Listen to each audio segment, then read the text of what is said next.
기도하시겠습니다.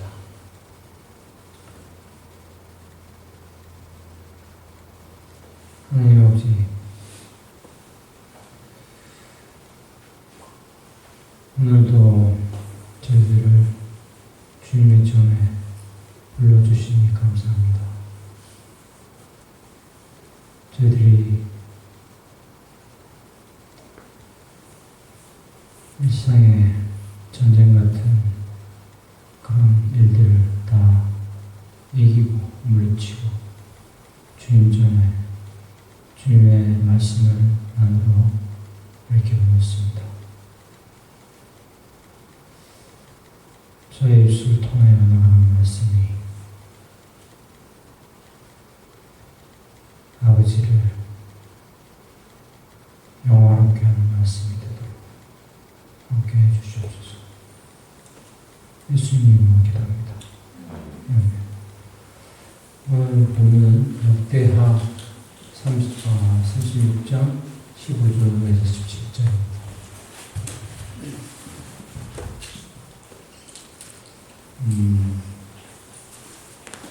여러분들이 다 같이 한 절 한 절 읽으시겠습니다. 시작. 그를 조선의 하나님이신 주님께서 그가 그 성전을 구원하실 뜻으로 자신의 백성에게 예언자를 보내시고 또 보내셔서 경호의 건물을 거듭하셨지만 그들은 하나님의 특사를 존엄하고 하나님의 말씀을 무시하고 하나님의 예언자를 들었다. 그러다가 마침내 자신의 백성을 향한 주님의 분노가 솟으니 백성을 바로잡을 일이 전혀 없었다. 하나님께서 바빌로니아의 왕을 불러다가 자신의 백성을 지키셨다. 그래서 그 왕은 유다의 젊은이를 다스리대로 칼로 쳐주겠다. 심지어 성전 안에서도 그러한 사이득을 삼가지 않았다. 그 왕은 찬양했다. 젊은이나 늙은이, 여자나 남자, 평안한 사람이나 건강한 사람을 가리지 하나님은 이렇게 자신의 백성을 그 왕의 손에 넘기셨다.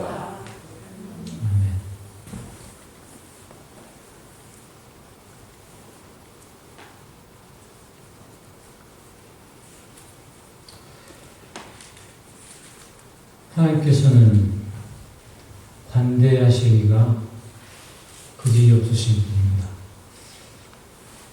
우리의 우매함을 미련타 책망하지 않으시고 기다려주시는 분이시고 몇 번이고 넘어져도 다시 일어설 수 있게 우리를 다독여 주시고 힘을 주시고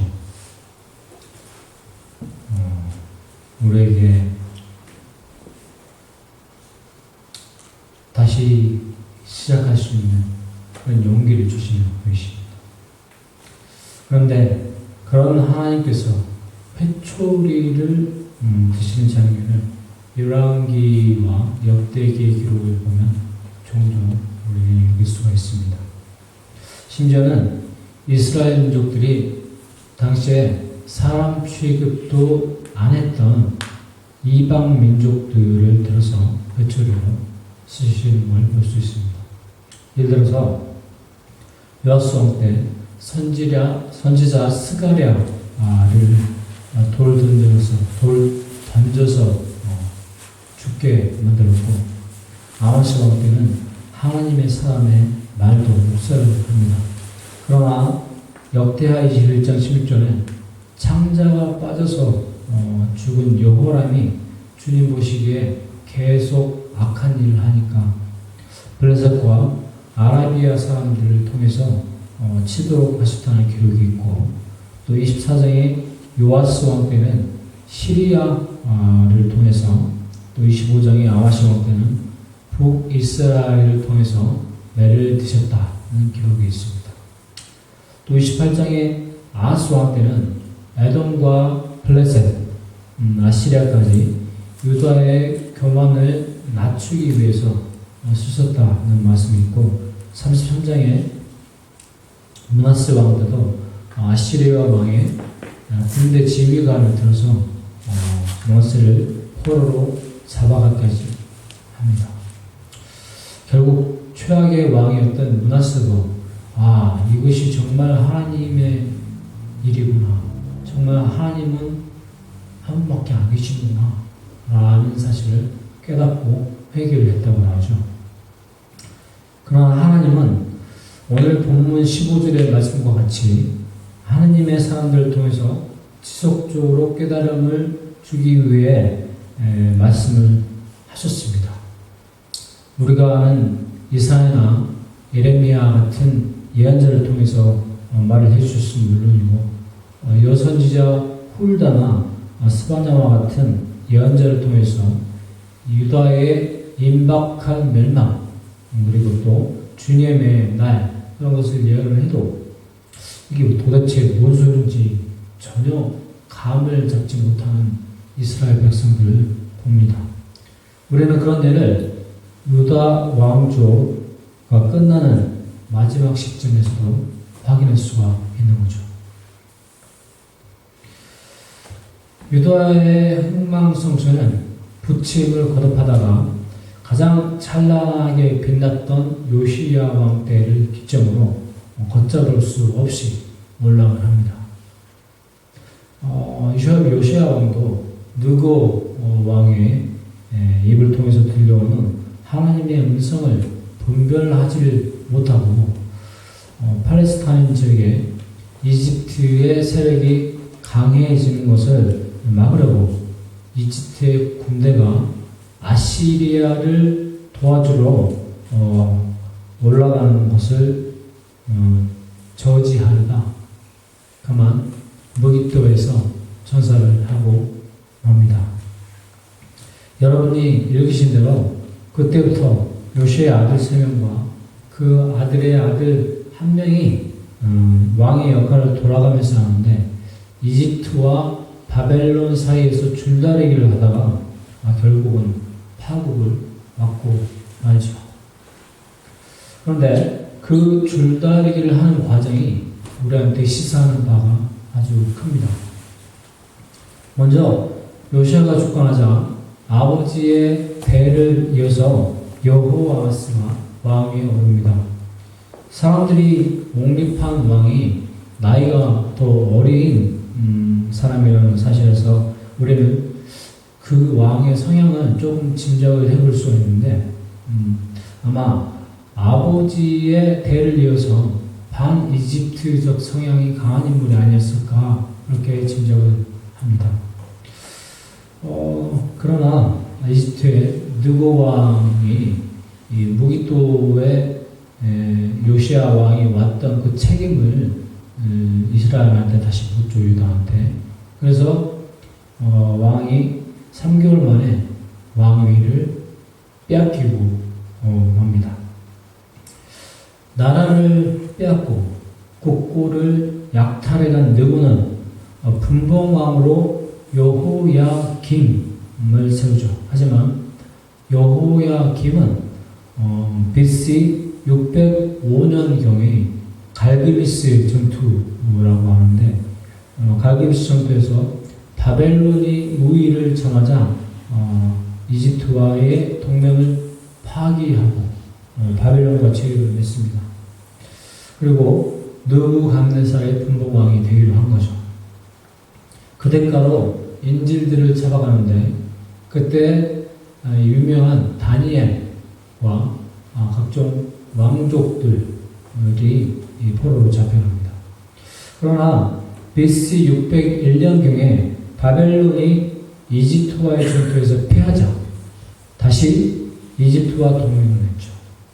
그 이후에 BC 598년경에 느부갓네살이 여러 소국들에 대한 본보기로 유다를 치는데 이때 여호야김은 죽고 그의 아들 여호야긴이 왕위에 오르게 됩니다.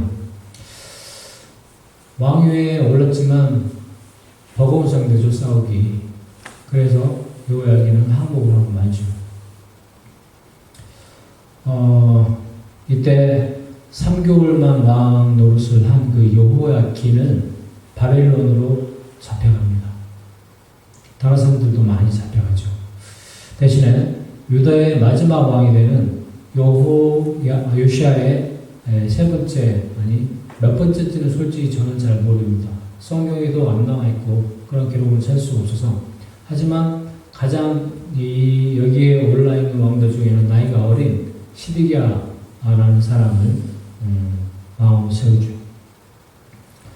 하지만 시드기야도 약 10년 후에 다른 소국들과 함께 바벨론의 반기를 들고 이집트와 다시 손을 잡으려고 그렇게 시도를 하죠. 그 대가로 아들들이 자기가 보는 앞에서 다들 사륙을 당합니다.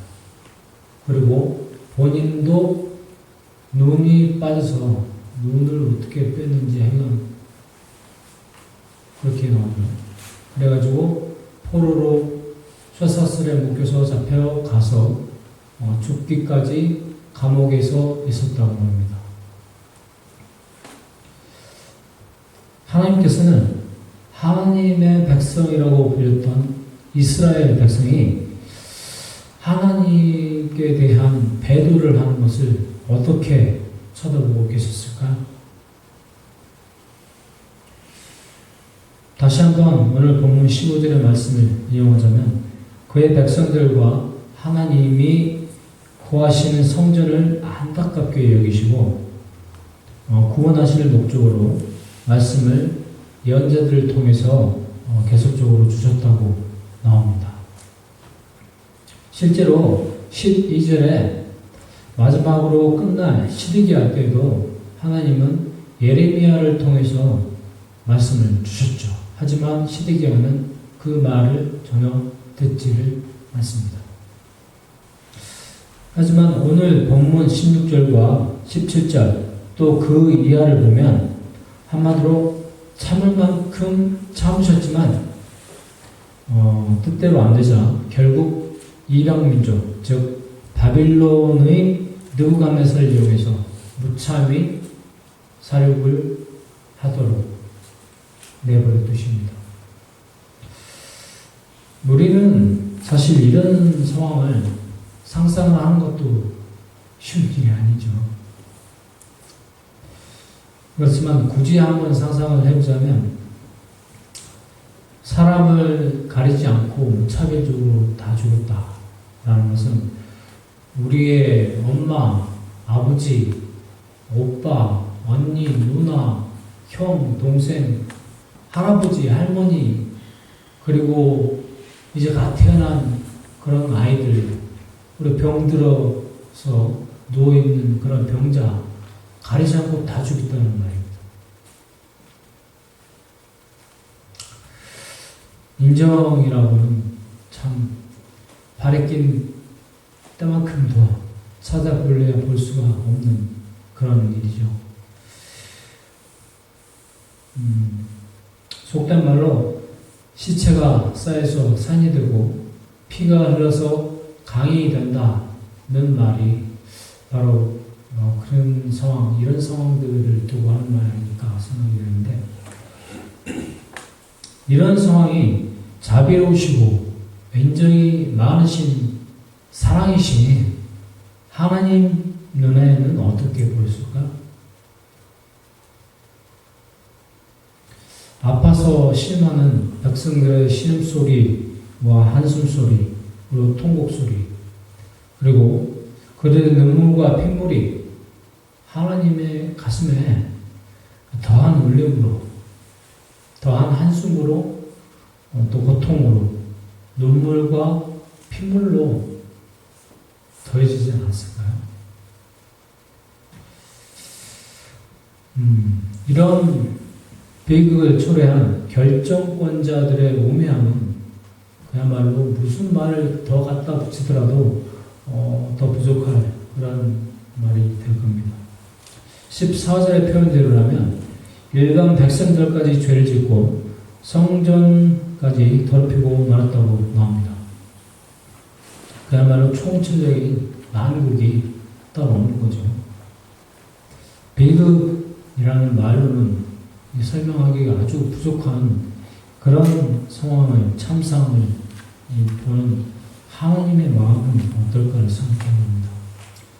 석 달만 다스렸다가 이집트로 끌려간 요아스, 그리고 이집트에 의해서 왕이 됐지만 결국 바벨론에 붙었다, 이집트에 붙었다, 그렇게 반복한 요야김. 백성들에 의해서 왕이 됐지만 느부갓네살에게 항복을 하고 잡혀간 여호야킨. 또 마지막으로 느부갓네살의 왕이 되지만 그에게 반란을 시도한 시드기야. 이런 역사의 흐름들에서 하나님의 말씀과 뜻은 철저히 짓밟히고 주관적인 왕들의 판단에게 이리 붙었다 저리 붙었다 하는 모습만 보입니다. 여러분이 아시다시피 요시야 임금 이후에는 어떤 왕도 하나님의 말씀에 귀 기울이는 왕이 없었습니다. 그래서 하나님께서는 예레미야 예언자를 통해서 70년간의 시간을 주시는 겁니다. 역설적이지만 70년의 시간은 이스라엘 토지와 그 땅의 백성들, 또 잡혀간 이스라엘의 포로들에게 안식과 쉼을 통해서 회복시키는 시간이 되는 거죠. 포로기 이후 이스라엘 재건의 아주 중요한 요소가 되는 거죠.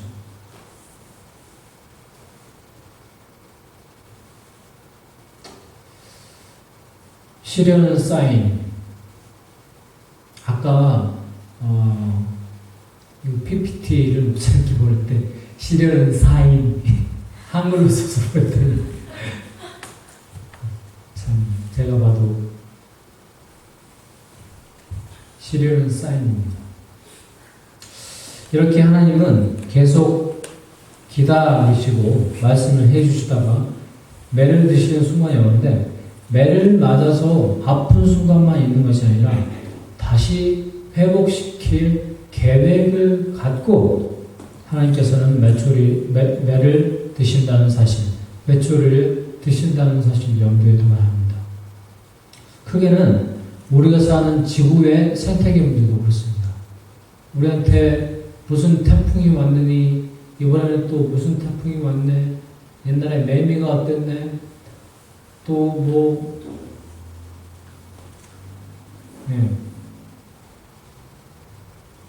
미국에 허리케인이 와가지고 어떻게 됐네, 말들이 많잖아요. 그런 걸 통해서 피해를 엄청나게 보는 것도 사실인데, 그 반면에 지구의 생태계를 온전하게 다시 되돌리는데 그런 태풍들이 엄청난 기여를 한답니다. 엄청난 내리는 비, 또 바람, 그것에 의해서 정화작용이 이루어지는 거죠. 또 우리나라의 정치 상황만 보더라도 하나님께서는 계속 보다 자유롭고 보다 공의로운 사회를 위해서 이끌어 가신다는 사실을 우리는 알 수 있고 조금 희망을 가져도 될 듯합니다. 그리고 히브리서 12장 6절과 10절의 말씀대로 주님께서는 사랑하는 사람을 징계하시고 받아들이시는 이들마다 채찍질하시고, 하나님께서는 우리를 자기의 거룩하심에 참여하게 하시려고 우리에게 유익이 되도록 징계하십니다. 여러분의 인생에 혹시 지금 큰 시련이 닥쳤습니까? 그래서 견디기가 힘든가요? 그러나 그런 시험을 닥치게 하는 사람이나 단체나 혹은 어떤 업무는 우리로 하여금 하나님이 보시기에 더 나은 내일과 미래로 우리를 초대하는 초대장입니다. 그러므로 여러분의 인생에 시련이 하나님으로부터 온 구원의 사인이라는 사실을 잘 알아야 합니다. 시련이 뭐라고요?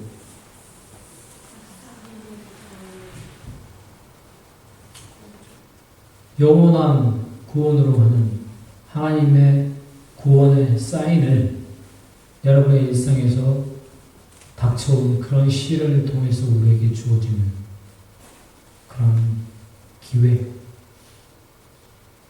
놓치지 마시기를 예수님의 이름으로 축원합니다. 기도하시겠습니다. 하나님 아버지 감사합니다. 유다의 마지막 시대를 선상한 왕들처럼 우리도 우리의 유익을 따라 간에 붙다, 쓸개에 붙었다 하는 삶을 사는 건 아닌지 모르겠습니다. 아버지, 우리가 결정할 때 아버지께 항상 묻게 하시고 아버지의 말씀을 따라서 살아갈 수 있도록 도우시옵소서. 그런 과정에서 우리에게 시련이 닥쳐와서 힘들고 눈물 나는 일들이 있더라도 그런 시련을 이겨내서 결국은 우리가 다시 일어서는 계기로 삼을 수 있도록 우리에게 힘을 주시옵소서. 예수님